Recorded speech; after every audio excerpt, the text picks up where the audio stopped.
it's time for us to check back in with Dorie, Woman of the Mountains, and see what happens next. If you've missed any of the previous recordings or readings, you can look in the description below for a playlist. Just before Easter, I decided I wanted to color eggs for Wilma. The store in Elkmont didn't have any. Fred said he needed to go to the Sugar Lands to buy another cow, and he'd try to get some there. He bought the cow and 12 dozen eggs. When his check was cashed, he was paid in gold coins. Money is money, after all, and we didn't realize that one day those coins would be very valuable. The cow was put in the stall, and the eggs were brought into the house. 12 dozen eggs adds up to 144 eggs. Actually, there was a crate full of beige eggs. I asked Fred, what was I supposed to do with all of them?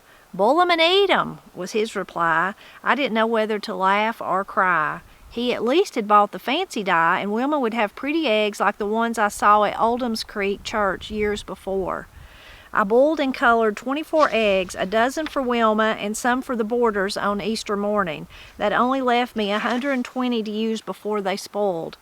For a week we had eggs at every meal, and I felt if I never saw another one, it would be too soon. The grocery lists I sent out with Fred were more specific after that. Fred also bought a high-powered rifle to use for hunting and for protection. Up to this time, we'd never had a gun. Pa still had his shotgun and a rifle. Pa had a liking for squirrel and gravy. He went hunting when he had spare time. When Pa was sick, Ma had one of the boarders or Luther go kill a squirrel so she could make soup or gravy and restore Pa to his original good health. Fred was more of a fisherman than a hunter. His hunting ability wouldn't have kept meat on the table. Peawood Hollow was beautiful. Wilma and I walked along the railroad and picked wild strawberries and flowers. There were large patches of orange and black tiger lilies, more than I ever saw anywhere. Ramps grew in the loose, fertile soil. Every time we wanted some to go with our cornbread and soup beans, we could reach out the back door and pull them up. I should say the boarders ate the ramps. I never learned to like them much. I wasn't afraid to live in such a remote place. I did miss having other women to talk with. Whenever we could, we went to Three Forks to visit Pa and Ma. Most of our early family pictures were made there. A photographer came regularly to keep our family album up to date. Anyway, I was learning self-reliance while perched on the side of the Smokies in Peawood Hollow. Ma had taught me home remedies for most ailments. Our mountain medicine was effective as any given by the doctors we'd had contact with so far. If illness came, we handled it with herbs and prayer. We were a sturdy, hardy group of people. Our ancestors had to have exceptional health to survive in the mountains. Granny Jane Watson was bitten on her right hand by a copperhead one summer when she was scratching potatoes out of the hard, dry dirt in the garden. The potatoes had grown extra large that year and had pushed the dirt, leaving cracks in the soil around them. She ran to the house and made an X cut on her finger where the bite was, and with a milking motion caused it to bleed as much as it would. By the time Ma found her, her hand was bright red and swollen, almost twice the size it should be. Granny Jane told her to mix cornmeal and lye soap together and make a poultice for her hand. As the poultice dried, it drew out the poison. Her hand turned blue by morning, but they kept changing poultices as they dried, and in a few days she was in good health. Fred kept a half-gallon jar of White Lightning or moonshine whiskey. We mixed it with honey for sore throats and colds. It was good for cuts and bruises, too. A lot of misunderstanding has arisen over the Mountaineers' whiskey still. In Scotland, each family or clan had a still to produce the whiskey used for medicinal purposes and a little extra for holiday spirits. It was a disgrace for a Highlander to be drunk. They knew and respected the potency of home brew. Herbs and home brew were all they had to treat sickness. This tradition was handed down through the years, and mountaineers couldn't understand why it became illegal to own and operate a family still. They didn't believe it was wrong to distill the grain from their fields and the fruit from their orchards.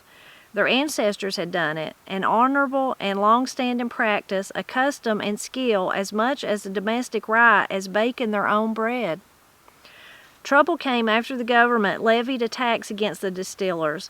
Having come through a war battling taxation without representation, the Highlanders were angered over the government's interference in family business.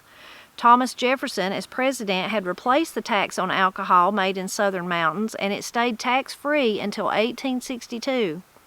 The federal tax on a gallon of whiskey was 20 cents. The tax rose steadily until 1864, when it leaped to $2 a gallon, money that no mountaineer had. About this time, the term moonshine came into being. In order to escape the taxes and the revenue collectors, the mountaineers started brewing their spirits by moonlight. They were constantly moving their distilling equipment, looking for new coves where the telltale wisps of smoke wouldn't betray them.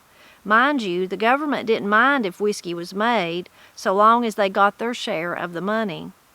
True mountaineers usually made enough for their own family use and wouldn't sell it. No one in my family made whiskey, but we had friends and neighbors who shared theirs with us when we needed it for medicinal purposes. No money changed hands. The season passed quickly. The job here was almost done. Fred hadn't been told where we would go next. No place would be more remote and hazardous than Peawood Hollow. Almost any place would be better for raising babies. I was pregnant again, and this time we hoped for a boy. "We'll name him Paul, after the Apostle Paul," Fred said. "Maybe he'll be a preacher." My appetite increased along with my waistline. Out came the bibbed aprons to cover my condition and make me presentable. Fred was always looking for small game so I could have fresh meat. The only meat at the company store was bacon, ham, or side meat. I got so tired of pork, I craved chicken. We hadn't had much fish since we left Three Forks. The river was at the bottom of my bottomless hollow. My taste buds longed for a taste of the jeweled, sleek trout swimming among the rocks completely out of my reach. Just at dusk, we were sitting on the front steps watching the last rays of the sun disappear behind the mountain. A pheasant sailed slowly over the house and sat in the top of an old oak. Fred got his rifle and shot at the bird. It fell to the ground. Bragging about his expert marksmanship, he picked up the pheasant but couldn't find a bullet hole. There was a tiny bare spot on the head. Either the bullet had grazed its head, causing a concussion, or the poor thing died of fright. Fred cleaned and dressed it while I got out my biggest kettle. I was going to have dumplings. The thought of fluffy white dumplings floating in rich golden broth filled my dreams all night. First thing in the morning, I put the bird on the back of the stove to cook all day. At mid-morning, I tried to stick a fork into it to test for tenderness, but it was like an old shoe. At noon, it was still the same. I put more wood in the stove and added an onion. That's what Ma did to make a tough old bird tender. A watched pot never boils, Ma always said. I decided not to look at the bird again until supper time. I burned all the wood in the house, keeping the water boiling in the kettle. Just before supper, I prepared flour, lard, and milk to be turned into my dumplings. I slowly opened the lid to peek at the bird. It looked exactly as it did at noon. The fork wouldn't go through the skin. There was no broth, only onion-smelling water. It never got tender enough to eat. The poor old thing probably died with a heart attack, Fred said. The men were working their way back down the mountain. We were moved 2 miles out of the hollow near Higton Camp. We lived there about 3 months until winter set in. We again moved in with Pa and Ma at Three Forks. Moonsey was getting accustomed to riding in a basket. In January 1917, an earthquake rocked the mountains. The tremor seemed to start in the center of the mountains and gain strength as it reached outward to Ware's Valley. The house swayed and the window panes popped out of their frames, shattering as they hit the floor. We grabbed what we could to wrap up in against the January weather. We stayed outside until the tremor moved away from us. The aftershocks came in waves, growing weaker with each wave. In the morning, Pa went to the spring for water to prepare breakfast. He came back with an empty bucket. "The spring is running muddy water as thick as syrup," he said. We used river water until the spring ran clear again. Higton Camp was on Three Forks just above Elkmont, high in the mountains below Clingman's Dome. It had been named for Lee Higdon, who lived in the possession cabin belonging to Little River Lumber Company. It was common practice for men to be paid by the company to live in cabins on land the company was claiming through legal occupancy. Most of the lumber companies used this method to secure thousands of acres of land for timber cutting. The Little River Lumber Company had a special representative known as a land agent, surveyor, and title man. He knew where the possession cabins were and how much land was included in the claim. He made regular visits to the cabins and filed reports back to the home office in Townsend. Mountain people seldom bothered to make legal claims or documentation on their property. If a deed or ownership of land was questionable, the company could build a possession cabin, have somebody live in it several days a month, maintain a small garden or orchard for 7 years, and the occupancy was not questioned. The land became theirs. If no deed or claim existed, it took 20 years of legal occupancy to take the land. Only one incident is known where a company cabin was reclaimed by the former resident. A Mrs. McClanahan found an empty possession cabin on her property in Blount County.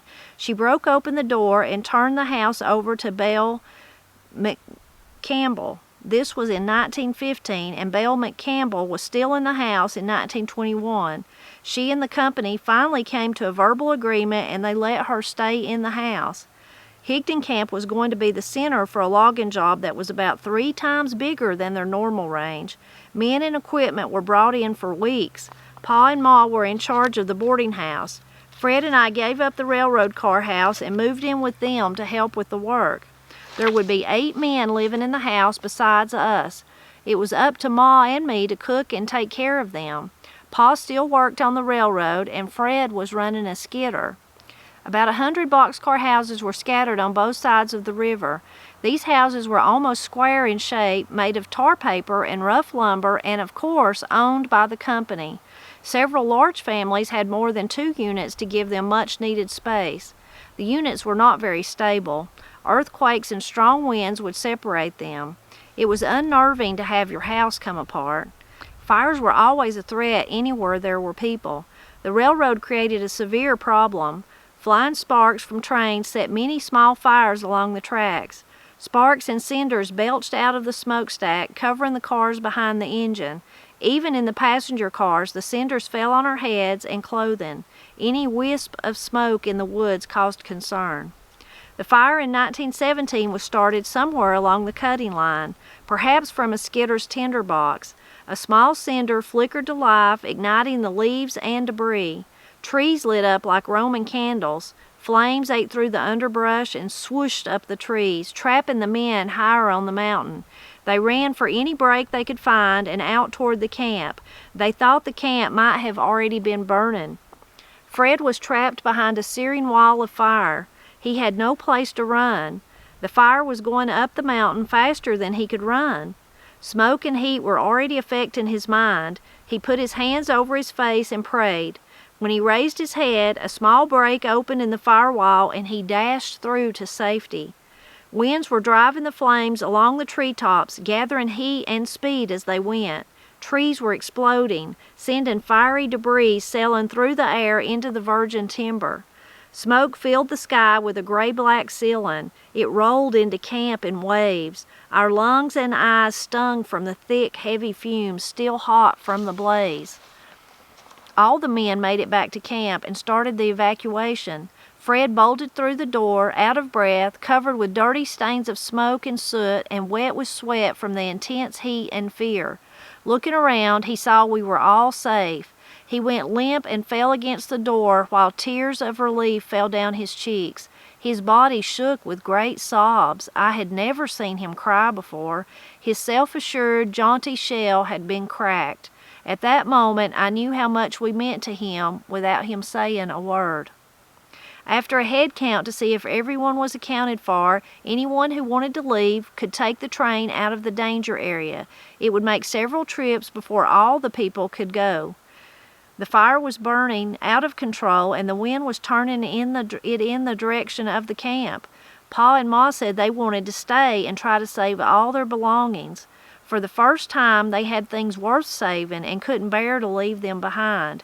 We decided to stay with them. All 8 boarders stayed to help save the house. We all joined the bucket brigade. It would take a lot of water to keep the sparks from igniting the tar paper roof. Wilma was our main concern. The river was very near. We thought we would be safe in the water if the worst happened. Houses on the upper end of the camp were already burning. We got all the buckets, pots, and pans to bring water from the river to pour on our roof. About a half a mile above us, Harrison Watson took everything out of his house and put it on the rocks in the middle of the river, thinking it would be safe there. Smoke covered the sun. The only light was an eerie orange glow from the flames. The fire was coming closer. We could hear the hissing sound of sap boiling. Pine needles shot like fiery darts when flames engulfed the tree. Above us, the roar of tornado-like winds and exploding trees echoed throughout the mountains. All night, buckets of water were poured over the roof and sides of the house. Wilma slept short, fretful naps. The room was hot and steamy, too uncomfortable for her to sleep. When she woke, she clung to my skirt and sobbed. My clothes were soaked from river water and perspiration. I ached all over, and I couldn't feel the buckets in my hand anymore. Vaguely, I thought about my unborn baby and wondered if this horror could cause it to be born too soon. Just before dawn, the wind changed and swept the fire back up the mountain away from the camp. We were safe now. The air was heavy and hard to breathe, but we were safe. I lay down on the bed, but I couldn't feel it under me. My whole body must have been numb. Pa said we better rest while we could because fire and wind are unpredictable. We got a little sleep before facing the reality of what morning would bring. The sunlight looked pale and weak when we got up. Smoke hung over the camp. The air smelled of charred timber. Higton became a ghost town overnight. Pa and Fred went to see if anyone needed help. It was a miracle there were no deaths or serious injuries. Across the river, a dozen or more houses were burned to the ground. There were only 3 houses left on our side, ours and 2 more. Harrison Watson's belongings had burned in the middle of the river where he had put them for safekeeping. Flying debris had set them all on fire. His house stood untouched on the other side of the river. People came back on the train to see what was left of their homes. They rummaged through the ashes, hoping some of their life's treasures had been spared. Nothing was left once the fire touched the highly flammable houses of tar paper and dried lumber. It was like touching a match to a haystack. Everywhere we looked was desolate. Charred snags stood where tall green trees grew yesterday. The forest floor was bare and ash-covered. Ferns, wildflowers, and velvety moss were no more. There wasn't a bird to be seen or heard. We saved our home, but now it stood in a barren wasteland. I'd never seen such ugliness where beauty had reigned. Thunderstorms moved up the mountain and put out the smoldering embers. Dirt and debris washed down the slopes into the river, turning it into a muddy, sluggish stream. Rainbow and speckled trout washed up on the banks, smothered by ashes and mud. Nature would reclaim the mountains, but not for a long time. For the first time, I thought of Muncie. I couldn't remember when I saw him last. We were so busy thinking of ourselves and our belongings, we forgot to find him. He didn't answer my call, but hopefully he'd come back when everything was quiet again. Trout were not the only things to wash up on the riverbank. Ma saw Muncie clinging to a log moving slowly downstream. When she got to him, he was near death and did die later as she pulled him on the bank. It was the last straw, the one that broke the camel's back. My tears came then and helped wash away part of the horror of the last few days. The company was trying to find jobs for all the Higton crew. Pa and Ma decided they'd had enough years scared out of them by the fire. They were going out of the mountains to farm again. Uncle Dave Watson sent word to Pa the J.D. Williams farm was for sale on Upper Middle Creek, not far from the place we lived when we came to Tennessee. Pa and Fred went to look it over and liked what they saw. The price was $800 for about 70 acres of mostly hilly land. In the 4 years since we'd been gone from Oldham's Creek to work in the mountains, Pa and Ma had managed to save $700. He paid that much on the farm with the promise to pay the other $100 within the coming year. It was near time for my baby to be born. Ma waited with Wilma and me in the strange quiet of the burned-out camp. The train made daily trips to check on us and a few families on the other end of Higton.